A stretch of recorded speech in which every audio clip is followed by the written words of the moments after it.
In the scorching dust of Red Willow territory, where the sun punished the land and men wore pride thicker than their coats, lived Clara May Whitlow, a shy girl with downcast eyes and a voice so soft it was often mistaken for silence. Yet her mind saw what others refused to notice, and her heart felt danger long before it arrived.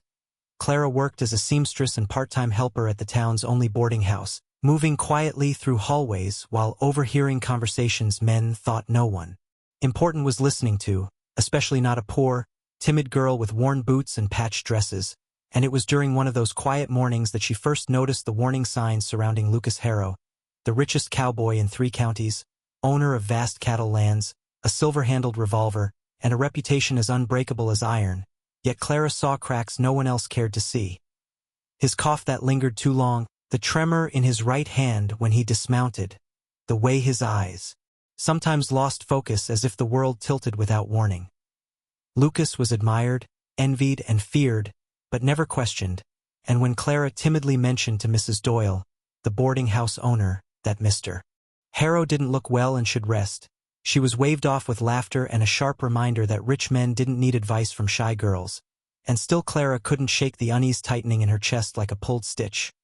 Days later, at the town council meeting where Lucas planned to announce a dangerous cattle drive through Snake Canyon despite recent rockfalls and bandit sightings, Clara stood near the back clutching her shawl, her heart pounding louder than the gavel as she noticed how Lucas swayed slightly, gripping the table harder than necessary, sweat forming at his temples despite the cool evening, and when he spoke of strength and destiny, the crowd cheered, drowning out Clara's small voice when she whispered that something was wrong,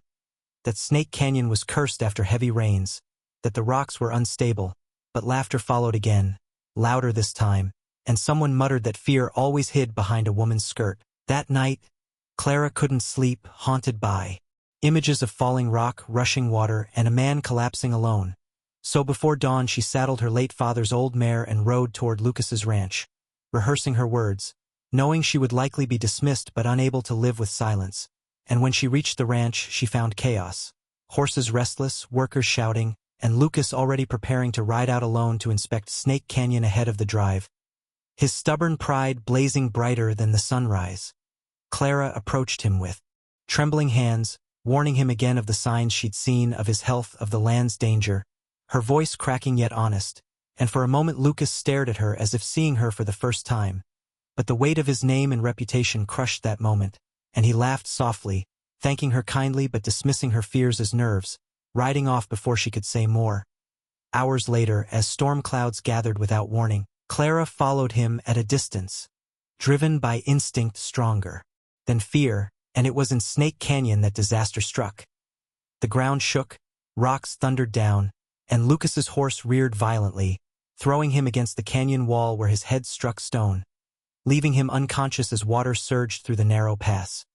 When Clara reached him, she found him bleeding, his breathing shallow, the sign she had feared now undeniable, and with shaking hands but steady resolve, she dragged him to higher ground as rain turned dust to mud, using her sewing scissors to cut cloth for bandages, whispering prayers her mother once taught her, refusing to abandon him even as thunder roared and darkness closed in. Lucas drifted in and out of consciousness, hearing her voice like an anchor, realizing with crushing clarity that the shy girl everyone ignored had been the only one who truly saw him, and when bandits appeared, drawn by the storm and the promise of easy loot, Clara did something no one expected. She fired her father's old rifle into the air, using echoes and shadows to make it seem like help was coming, standing between danger and the man who once dismissed her, her fear swallowed by fierce determination. By the time ranch hands arrived, guided by the rifle's echo, Lucas was alive because of her, and days later, as he recovered slowly in the boarding house, stripped of pride and forced into humility, he listened as Clara explained everything she had noticed, every sign ignored, every warning dismissed, and shame weighed heavier than any wound he carried. The town watched in stunned silence as Lucas publicly thanked her, not with money or grand speeches, but with genuine respect, admitting he would be dead without her courage. And when rumors spread, Clara became something new in Red Willow. Not loud, not flashy, but powerful in her quiet strength. As weeks passed, Lucas healed, changed, and where arrogance once lived, gratitude grew, and a bond formed between a rich cowboy and a shy seamstress built not on wealth or status but trust, understanding, and the truth that sometimes the softest voices carry the loudest warnings. And as Clara stood one evening watching the sunset beside Lucas, knowing her life had changed forever simply because she chose not to stay silent, the story of Red Willow became a lesson written in dust and blood, that ignoring warning signs can cost lives, and that heroes don't always shout.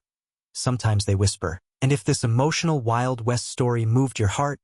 reminded you that courage comes in quiet forms, and that love and bravery can rise from the most unexpected places,